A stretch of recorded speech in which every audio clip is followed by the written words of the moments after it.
Hey there, my wedding planning friends, and welcome back to my channel. If this is your first time here, thanks so much for clicking on my video.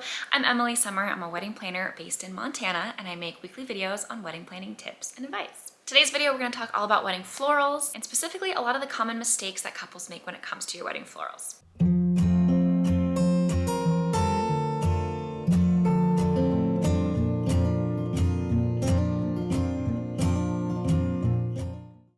When it comes to your wedding florals, there are several mistakes that are quite common among couples, so let's go over them today to make sure that you don't make these same mistakes. The first one is forgetting about individuals outside of your bridal party when it comes to personal flowers. So personal flowers describe anything that is like held or worn at your wedding, essentially. So your bridal bouquet, all bridesmaids bouquets, groomsmen boutonnieres, and the ones that are easy to forget are family members and anybody that is outside of the bridal party that is included in your wedding ceremony or your processional. So if you want to have your officiant, which this is a personal preference if you want to have the officiant to have a boutonniere or not. However, don't forget about parents that are walking down the aisle. If you choose to not have these personal flowers included in your wedding, that's totally fine. That's a personal choice. However, many couples will opt to have the family members, parents especially, grandparents, have these personal flowers as a special kind of denotation of their importance in the wedding day, as well as having a uniform look in all of your photos. Number two is a very common mistake, and that is forgetting to put the boutonnieres on. Typically, you'll want to have the boutonnieres on before all of your formal portraits are taken, so even before the ceremony starts, if you're taking a lot of bridal party portraits, specifically groomsmen portraits, you typically want to make sure that their boutonnieres are on so that they have them in all of these photographs. And I've seen it so often that they forget to put their boutonnieres on until right before the ceremony, and that results in either having to retake photos or having kind of inconsistent photos where some pictures have the boutonnieres on and some do not. So don't forget to put the boutonnieres on before formal photos are taken. And kind of going off of that, number three pertains to mother's corsages. So especially a wrist corsage, but also a lapel corsage. It is common that the moms put on their corsages too early. So these shouldn't be worn until you can have them on for photos, but typically a lot of those family photos happen after the ceremony. So for the moms, you want to relay to them to not wear their corsage until shortly before the ceremony. A lot of times they are just glued onto some kind of cuff or wristband of some kind, bracelet.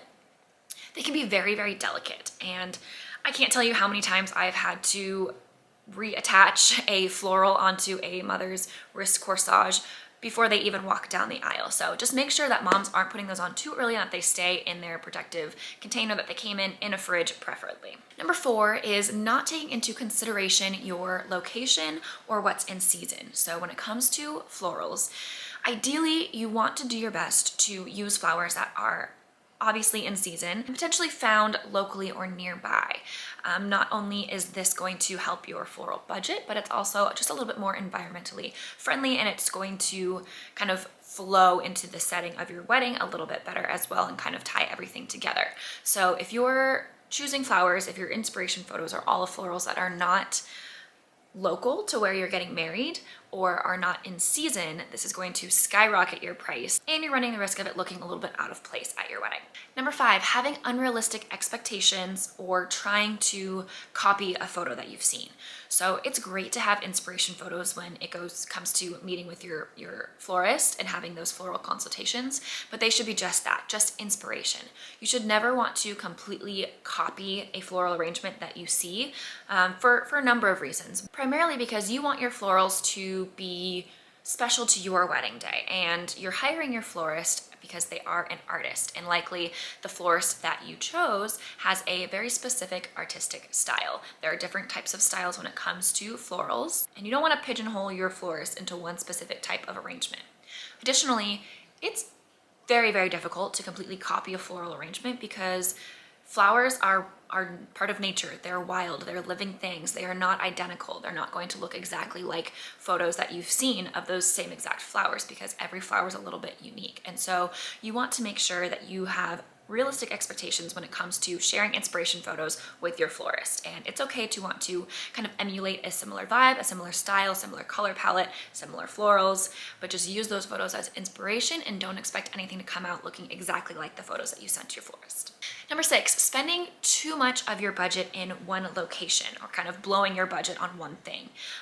There are certain things that are likely going to take higher priority to you when it comes to utilizing your floral budget, and that's totally fine. You want to prioritize and make sure you know where you want to spend a larger part of your floral budget and where you might spend a little bit less, but you don't want to completely blow your budget on one spot, especially if it's a location that isn't going to be utilized throughout the entire night. So if your ceremony and reception are in the same space or a similar space very nearby, then that's okay to spend a lot of your floral budget in that location because it's going to be utilized and seen throughout the entirety of your day.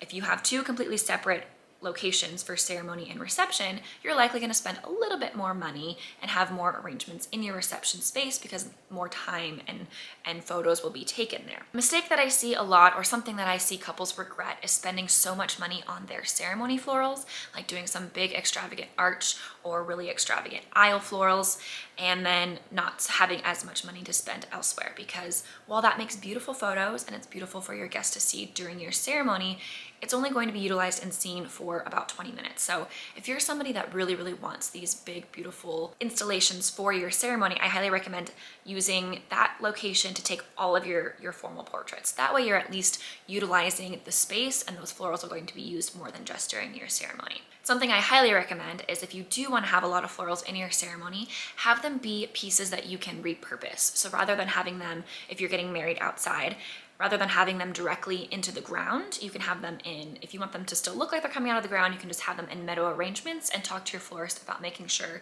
that these can be removed easily and repurposed into another space in your wedding. So that way you can still have a lot of those flowers at your ceremony site, but you can repurpose them so you're not just blowing all of your budget on something that will be utilized for 30 minutes.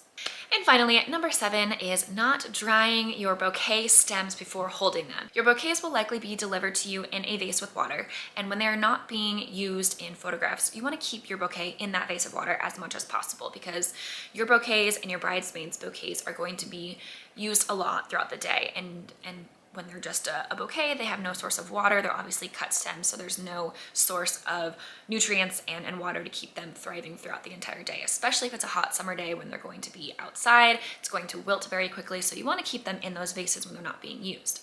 That being said, make sure, especially right before you walk down the aisle or right before you're taking portraits, that you have a towel or a rag or something handy to dry the stems after you take them out of the vase before you hold them, because the last thing you want is watermarks all over your dress, especially if it's a fabric that is like Mikado or satin or something like that. That's going to really, really show those watermarks, and they can be really difficult to get out and can take a while to dry. So make sure you're drying the stems of your bouquets before you hold them. Avoid any mishaps. So those are just some quick tips and good practices when it comes to your wedding florals, so that you don't make a lot of the common mistakes that other couples make when it comes to their wedding florals. Hopefully you found this video helpful. If you did, please like and subscribe to get weekly videos on wedding planning tips and advice, and we'll see you next week.